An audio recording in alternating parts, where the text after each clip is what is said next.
Impermanence, Anicca. With a preface by Nyanaponika Thera, copyright 2006. Part C of 4. A Walk in the Woods. By Phra Khantipalo.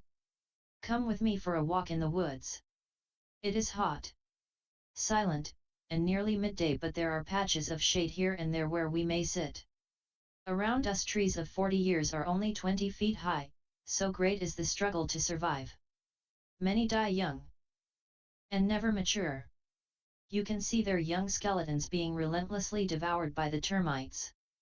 Taller trees are scattered here and there, battered survivors of a continuous fight for life. Many of their limbs have been torn off in sudden monsoon squalls, or else they have rotted away by fungus and disease and finally fallen off. You see that sawdust about this tree?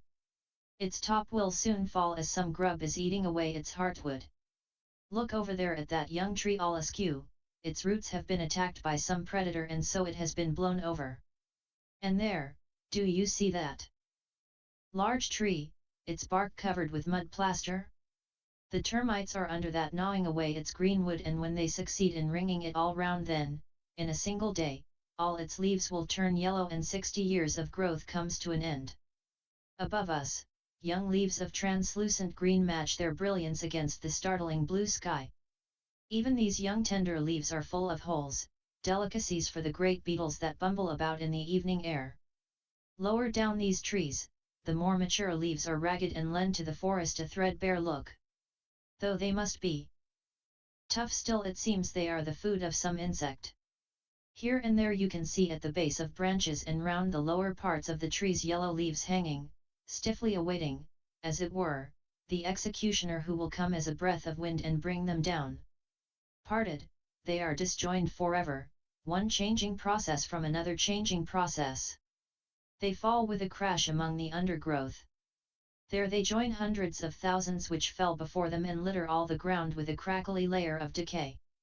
But they do not just decay slowly at their own speed. Their decay is quickened by a myriad of ants, termites, worms, and funguses, all ready for food and fighting to get it, a fearsome underground jungle in miniature. A bird calls and is still. Far away the bells on the necks of the water buffalo at work in the rice fields jingle. Insects drone by. You see, insects are always either looking for food or avoiding becoming the food of others. A breeze sways the trees and a huge round wasp's nest at the top of a slender sapling looks most insecure. Danger! Flies hum and buzz, perching on a bamboo swinging in constant motion.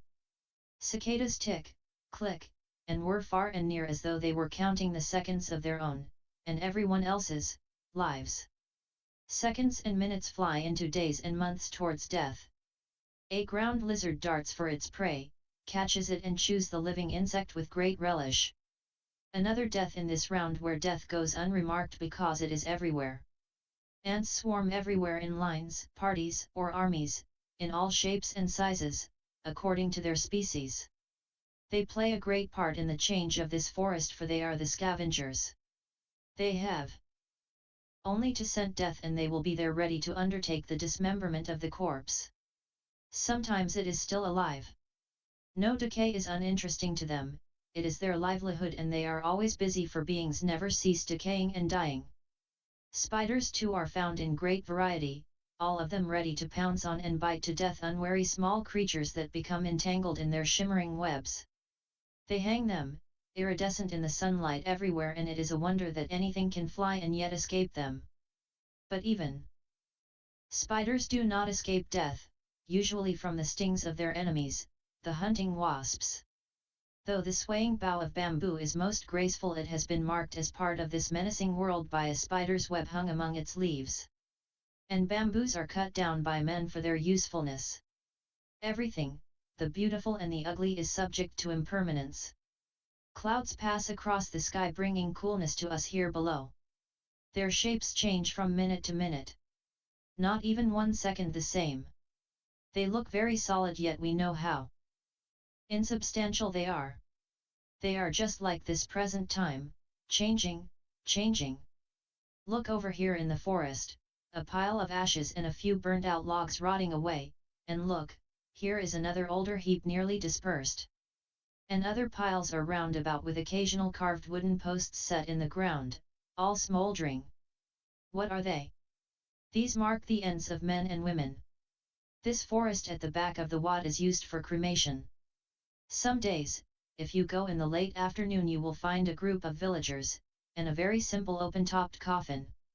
Everyone can see the body there clothed as he or she died and looking, as corpses do unless interfered with, quite repulsive. The day of cremation is the day on which the person died, or the very next day at the latest. Change sets in fast and hideously in a body kept in the hot countries. A big pile of logs has been made, and without ceremony and with no pretentious solemnity the coffin is hoisted on top. Bhikkhus having viewed the corpse are then asked to chant, and some gifts are given and dedicated for the good of the dead man. Then without more ado paraffin is splashed over the pile. And it is set alight. Some stay to see it burn. You can soon see the body roasting through the flames when the thin-walled coffin has burnt out, until amidst the embers there are only some charred pieces of bone. Anicca Sankara. Now the sun, the eye of the day, has changed his position, or we have changed ours, and our short walk in the woods is nearly over. What have we seen that does not pass away? Even though I may say that I look out of the windows of my hut every day and see the same trees, how near to truth is this? How can the trees be the same? They are steadily changing, they are unstable and certain to come to an end in one way or another. They have had a beginning and they must have an end. And what about this eye who sees these trees, the forest, the burning ground and so on? Permanent or impermanent? Everyone can answer this question, for we have seen the answer in the forest. When I feel depressed and look at the trees they seem stark, ugly moth-eaten specimens. But when I am glad and look upon them, see, how beautiful they are. If, while on our walk, we looked only at the impermanence out there, now is the time to bring the lesson home to the heart. Everything that I am is impermanent, unstable, sure to change and deteriorate. If impermanence meant change all the time towards better and happier states, how excellent our world would be. But impermanence is allied with deterioration. All compounds break down, all made things fall to pieces, all conditioned things pass away with the passing of those conditions. Everything and everybody, that includes you and me, deteriorates, ages, decays, breaks up, and passes away. And we, living in the forest of desires, are entirely composed of the impermanent. Yet our desire impels us not to see this, though impermanence stares us in the face from every single thing around. And it confronts us when we look within, mind and body, arising and passing away. So don't turn on the TV, go to the pictures, read a book, seize some food, or 100 other distractions just to avoid seeing this. This is the one thing really worth seeing, for one who fully sees it in himself is free. The Jewel Forest Monastery. Sakon Nakorn, Siam. The Buddhist doctrine of Anicca, the transitoriness of all phenomena, finds classical expression in the oft-recurrent formula, Sab Sanka Ara Anicca, and in the more popular statement, Anicca Vada Sanka Ara. Both these formulas amount to saying that all conditioned things or phenomenal processes, mental as well as material, that go to make up the sa.misaric plane of existence are transient or impermanent. This law of impermanence is not the result of any kind of metaphysical inquiry or of any mystical intuition. It is a straightforward judgment arrived at by investigation and analysis, and as such its basis is entirely empirical. It is in fact for the purpose of showing the insubstantiality and impermanence of the world of experience that Buddhism analyzes it into a multiplicity of basic factors. The earliest attempts at explaining this situation are represented in the analysis into 5 khandas, 12 ayatanas, and 18 dhatus. In the Abhidhamma we get the most detailed analysis into 81 basic elements, which are introduced by the technical term, Dhamma. These are the basic factors into which the empiric individuality in relation to the external world is ultimately analyzed. They purport to show that there does not exist a unity, substance, atta, or jiva. In the ultimate analysis, the so-called unity is a complex of factors, one is really many. This applies to both mind and matter equally. In the case of living beings there is no soul or self which is immortal, while in the case of things in general there is no essence which is ever perduring. These basic factors, according to Buddhism, do not imply an absolute unity, ekata. They are not fractions of a whole, but a number of coordinate ultimates. Although real, they are not permanent. Nor are they mutually unconnected. As such, they do not imply a theory of absolute separateness, Puthuta, either. A good example of this kind of worldview is that of Pakudhakakayana, who seeks to explain the composition of the world with reference to 7 eternally existing and mutually unconnected substances. This reduces the world to a concatenation of separate and discrete entities, with no interconnection, with no interdependence. The Buddhist view of existence does not amount to such an extreme, for according to Buddhism the basic factors are interconnected with laws of causation and conditionality. Thus the Buddhist doctrine of impermanence is based both on analysis and synthesis. It is through analysis that the empirical world is reduced to a multiplicity of basic factors, and it is through causality that they are again synthesized. That existence does not consist of an eternal substance, mental or material, but is composed of a variety of constantly changing factors is the conclusion that can be drawn from the analysis into khandhas, ayatanas, dhatus, and dhammas. On the impermanence of the 5 khandhas that make up the empiric individuality, we find this statement in the essay. Mayudhanikaya, there is no materiality whatever, O monks, no feeling, no perception, no formations, no consciousness whatever that is permanent, everlasting, eternal, changeless, identically abiding forever. Then the Blessed One took a bit of cow dung in his hand and he spoke to the monks, Monks, if even that much of permanent, everlasting, eternal, changeless individual selfhooded abhava, identically abiding forever, could be found, then this living of a life of purity brahmacharya for the complete eradication of ildukukaya would not be feasible. SN 22.96. What is revolutionary about the Buddhist doctrine of impermanence is that it is extended to include everything, including consciousness, which is usually taken to be permanent, as the soul or as one of its qualities. The Majjhima Nikaya records how Bhikkhusati misunderstood Buddha's teaching to mean that consciousness is a permanent entity, which passes from one existence to another, like the Narasraya 6 and Nana of the Upanishads. This led the Buddha to formulate the well-known principle, An Natrapakaya Natha 6 and Nanasa Samhavo, there is no arising of consciousness without reference to a condition. This is further explained to mean that consciousness comes into being, samhoti, independence on a duality. What is that duality? It is I, which is impermanent, changing, becoming other, and visible objects, which are impermanent, changing, and becoming other, such is the transient, fugitive duality of I cum visible objects, which is impermanent, changing, and becoming other. I consciousness too is impermanent. For how could I consciousness arisen by depending on an impermanent condition be permanent? The coincidence, concurrence, and confluence of these 3 factors, which is called contact, and those other mental phenomena arising as a result are also impermanent. The same formula is applied to the other sense organs and the consciousnesses named after them. SN 35.93. It is in view of the impermanence and insubstantiality of consciousness that Buddha has declared. Better were it Bhikkhus that the uneducated. Many folk should conceive this 4-element made body, rather than citta, to be soul. And why? The body is seen to persist for a year, for 2, 3, 4, 5, 10 or 20 years, for a generation, even for 100 years or even for longer, while that which is called consciousness, that is mind, that is intelligence, arises as one thing, ceases as another, both by day and night. SN 12.61. Because of its acceptance of this law of universal impermanence, Buddhism stands in direct opposition to Sasatevada or eternalism. which usually goes hand in hand with Atmavada, i.e., belief in some kind of immortal soul. The Brahmajala Sutta of the Dhyana alone refers to more than 10 varieties of eternalism, only to refute them as misconceptions of the true nature of the empirical world.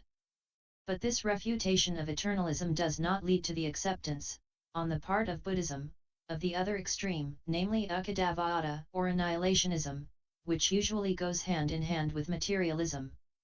The Buddhist refutation of both these extremes finds classical expression in the following words of the Buddha. This world, O Kakayana, generally proceeds on a duality, of the it is and the it is not. But, O Kakayana, whoever perceives in truth and wisdom how things originate in the world, for him there is no it is not in this world.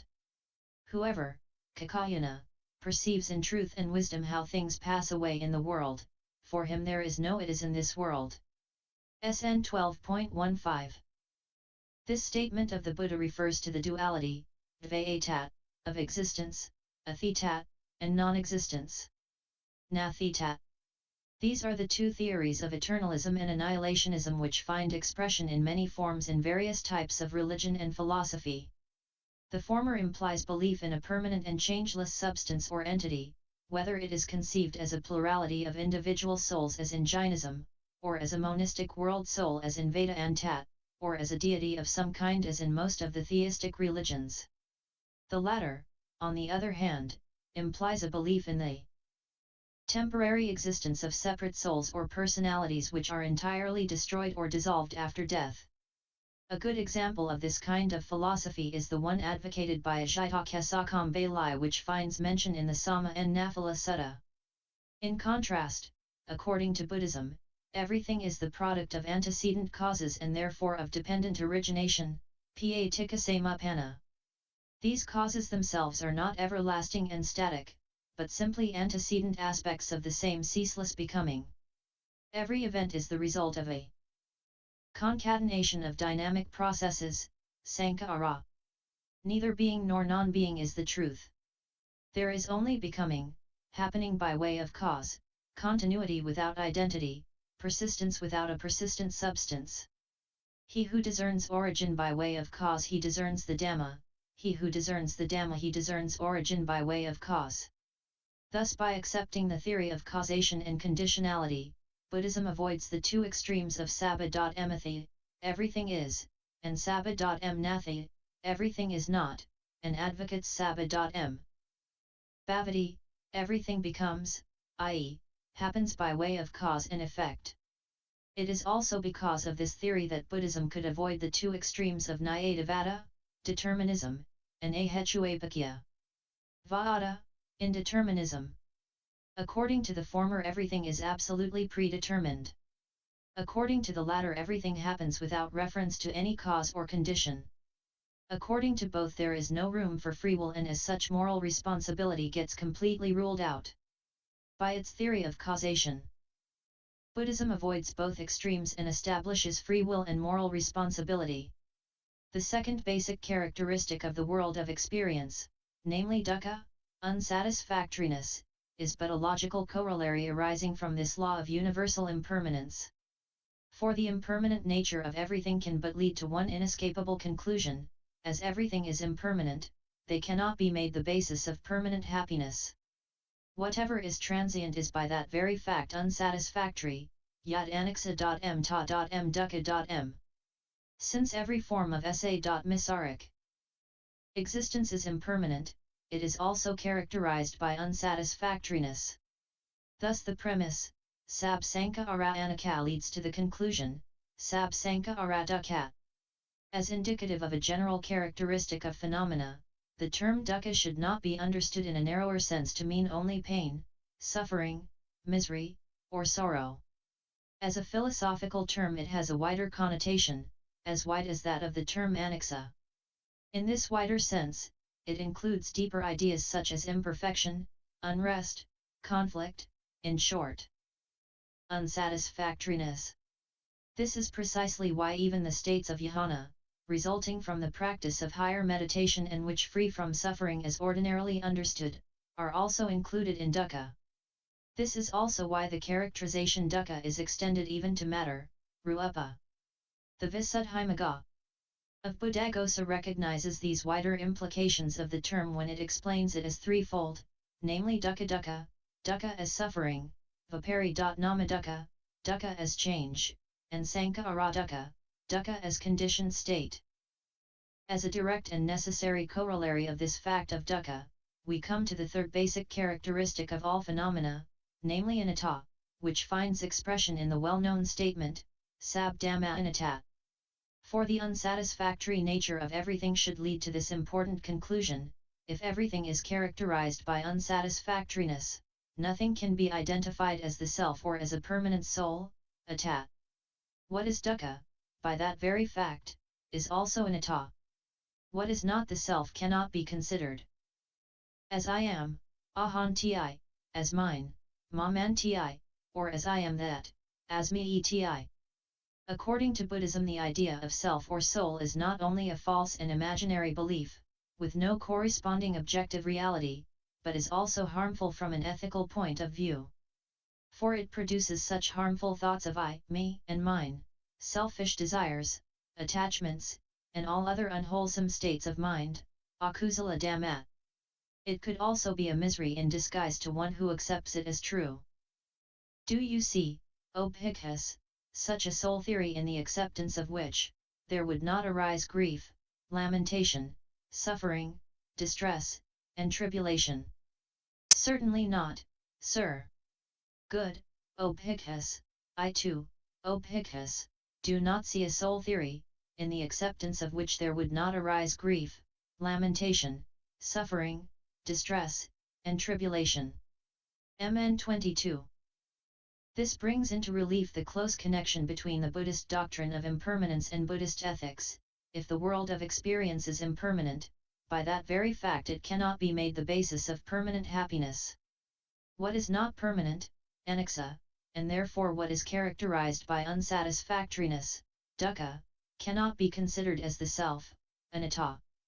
And what is not the self, atta, cannot be considered as one's own, sakha, or as a haven of security, taa.na.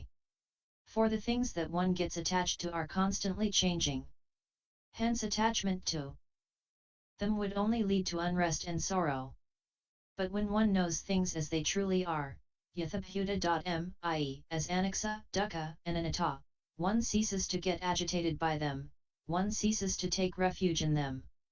Just as attachment to things is to get fettered by them, even so detachment from them is to get freed from them. Thus in the context of Buddhist ethics, the perception of impermanence is only a preliminary step to the eradication of all cravings, which in turn has the attainment of nibbana as its final goal. It will thus be seen that the Buddhist doctrine of Anicca, on which is also based the doctrine of dukkha and anatta, can rightly be called the very foundation of the whole edifice of Buddhist philosophy and ethics. This explains why the Buddha has declared that the very perception of this fact, namely that whatever comes into existence is also subject to dissolution, ya.m ki nci samadaya dhamma.m sabba.m ta.m nara adhamma.m, is indeed the very arising of the stainless eye of the doctrine, Dhammakaku. The theory of momentariness. The Buddhist doctrine of impermanence, as explained in the canonical texts, does really amount to a theory of momentariness, in the sense that everything is in a state of constant flux. This becomes clear from a passage in the Anguttara Nikaya, and 3.47, where the three Sankhatalakha.nas, the characteristics of that which is compounded, are explained. Here it is said that that which is Sankhata, compounded, has three fundamental characteristics, namely apada, origination, vaya, dissolution, and titasa an nathata, otherwiseness of that which is existing. From this it follows that the Buddhist doctrine of change should not be understood in the ordinary sense that something arises, exists for some time in a more or less static form, and dissolves. On the contrary, the third characteristic, i.e., titasa an nathata, shows that between its arising and cessation, a thing is all the time changing, with no static phase in between. Thus the Buddhist doctrine of change does really amount to a theory of universal flux. As far as the application of this theory of change is concerned, there is nothing to suggest that early Buddhism had made any distinction between mind and matter. However, some schools of Buddhism, notably the Mahasakas, Vatsyaiputriyas, and Samatiyas, while recognizing the momentary duration of mental elements, assigned a relative permanence to matter. Others, such as the Sarvastivadins, Mahisasakas, and Sotrantikas, objected to introducing any such distinction and declared that all elements of existence, mental as well as material, are of momentary duration, of instantaneous being. The theory of moment, Ksa.Navada. In the various schools of Buddhism, the early Buddhist doctrine of change came to be explained on the basis of a formulated theory of moments. This theory is based on the three Sankata Nas which we referred to earlier. It is in fact on the interpretation of the third Sankata Na, namely Titasa and Nathata, that the different schools of Buddhism differ widely, as if to justify the very meaning conveyed by these two words. The Vaibhasika school of Buddhism interprets Tathanyathatva equals Titasa and Nathata as Jaratat, postulate another characteristic called sthiti, and thus increase the number of Sankata Nas to 4, I, Jaitai, origination, 2, Sthiti, existence, 3, Jaratat, decay, 4, Anityata, extinction. All elements, mental as well as material, characterized by them are sa.miskrita, equals Sankhata. Only akasa, space, and nirvana escape from their inexorable sway. At every moment, ksa.na, all mental and material elements are affected by them. A moment is defined as the time during which the four characteristics accomplish their operation. The Vaibhasikas also maintain that these characteristics are not only distinct from, but also as real as the things which they characterize, showing thereby a strong predilection to naive realism. And in keeping with this theory, it is also claimed that they are in turn characterized by secondary characteristics, Anulaksa.nas. The Sotrantika school of Buddhism does not agree with this interpretation of the Vaibhasikas. In their view, the four characteristics apply not to one but to a series of momentary elements. The series itself is called sthiti, subsistence, its origin is called jaitai, its cessation is vyaya, and the difference in its preceding and succeeding moments is called sthitinyathatva, abhidharmakosa, 3, 78. A momentary element, so they argue, cannot have a phase called sthiti or jaratat, for whatever that originates has no time to subsist or decay but to perish. They also point out that these four characteristics are mere designations with no objective reality. They criticize the recognition of secondary characteristics on the ground that this would lead to the fallacy of infinite regress, anavastha. For if the four characteristics require a set of secondary characteristics to account for their origination, etc., then these secondary characteristics will in turn require another set of secondary characteristics to account for their origination, etc., and in this manner the process could be stretched indefinitely. This problem does not arise, so runs the argument, if the characteristics are not recognized as real as the things they characterize. How the Theravadins developed the doctrine of impermanence, and how they interpreted the Sankatalakha.nas could be understood clearly when the subject is unfolded against this background. The most striking feature of the Theravada theory is that the fact of momentariness is explained in quite a different way. Each Dhamma, element of existence, has three moments, namely Upadakka.na, the moment of origination, Thidaka.na, the moment of subsistence, and Bangakka.na, the moment of cessation. These three moments do not correspond to three different dhammas. On the contrary, they represent three phases, the nascent, the static, and cessant, of one momentary dhamma. Hence the statement that dhammas are momentary means that a given dhamma has three momentary phases or stages. It arises in the first moment, subsists in the second moment, and perishes in the third moment. Like the Sotrantikas, the Theravadins too accept the fact that a momentary dhamma has no phase called jaratat or decay. According to the argument of both schools, the attribution of Jaratta, which implies some kind of change or transformation, to a momentary Dhamma is to accept pari-namavada, according to which the essence, the substance remains the same while its modes undergo change. Change, as it came to be finally defined in the schools of Buddhist logic, is not the transformation of one and the same Dhamma from one stage to another, but the replacement of one momentary Dhamma by another. The following argument in the Abhidharmakosa, which is directed against the Vaibhasikas who admit Jaratta of one momentary Dhamma, clarifies this situation. But how can you speak of Jaratta or change in respect of one momentary Dhamma? What is called Jaratta or change is the transformation or dissimilarity between two stages. Is it possible to say that a Dharma becomes different from itself? If it remains unchanged, it cannot be another. If it is transformed, it is not the same. Therefore the transformation of one Dhamma is not possible. Abhidharmakosa 3:56. Hence the Sotrantikas and the Theravadins apply the characteristic of Jaratta only to a series of momentary dhammas. In their opinion, what is called Jaratta is the difference between the preceding and the succeeding moments of a series. There is, however, this difference to be noted: unlike the Sotrantikas, the Theravadins do not deny the static phase, titti, of a momentary Dhamma. The Theravada argument in support of their accepting the static phases is follows: it is true that a Dhamma that originates should also cease to exist. But before it could cease to exist, there should be at least a moment when it turns towards its own cessation, nirita abhimukha avathat. It is this moment when a Dhamma is facing its own cessation that we call the static phase. The logic of this argument is that a Dhamma that arises cannot cease to exist at the same time, for otherwise existence and non-existence would become co-existent. One logical development of this theory of moments is the denial of motion. For, if all the elements of existence are of momentary duration, they have no time to move.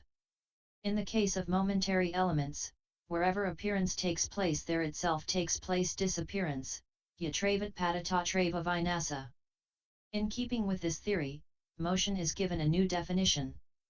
According to this definition, motion has to be understood, not as the movement of one material element from one locus in space to another, desantara sa.kront, but as the appearance of momentary elements in adjacent locations, desantarotpati, creating a false picture of movement. The best example given in this case is the light of the lamp. The so-called light of the lamp, it is argued, is nothing but a common designation given to an uninterrupted production of a series of flashing points. When the production changes place, one says that the light has changed.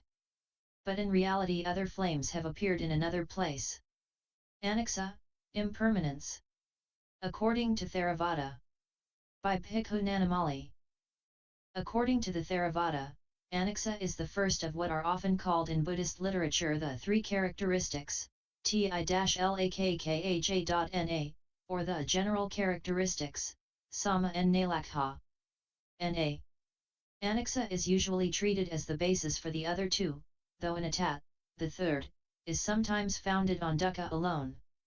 The normal English equivalent for anicca is impermanent.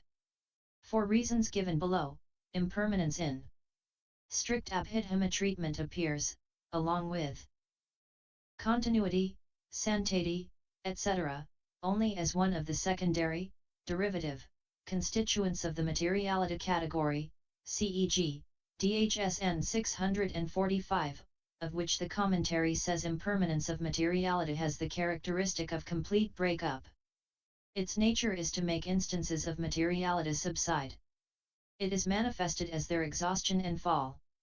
Its footing is materiality that is completely breaking up. Viscount ch 14/p.450. A section of the Vipana, however, which does not follow the strict Abhidhamma method, extends impermanence to the highest kinds of heavenly existence, beyond those with fine materiality, rupa, to the immaterial, arupa, where there is perception only of infinity of space, infinity of consciousness, nothingness, or reduced perception of nothingness, dhamma hedaya vibha. Na. The commentaries of Acharya Buddhaghosa elaborate the sutta definitions further, distinguishing between the impermanent and the characteristic of impermanence. The 5 categories are the impermanent. Why? Because their essence is to rise and fall and change, and because, after having been, they are not. But the characteristic of impermanence is their state of rise and fall and alternation, or it is their mode transformation e akara vikara called non-being after having been. Again the I etc. can be known as impermanent in the sense of its non-being after having been, and it is impermanent for 4 reasons as well, because it has rise and fall, because it changes, because it is temporary, and because it denies permanence, and since its destiny is non-being and since it abandons its natural essence because of the transmission of personal continuity to a new state of being on rebirth, it is subject to change, which is simply synonymous with its impermanence. Continued Part D. YouTube video Buddhist Sutras. https://www.youtube.com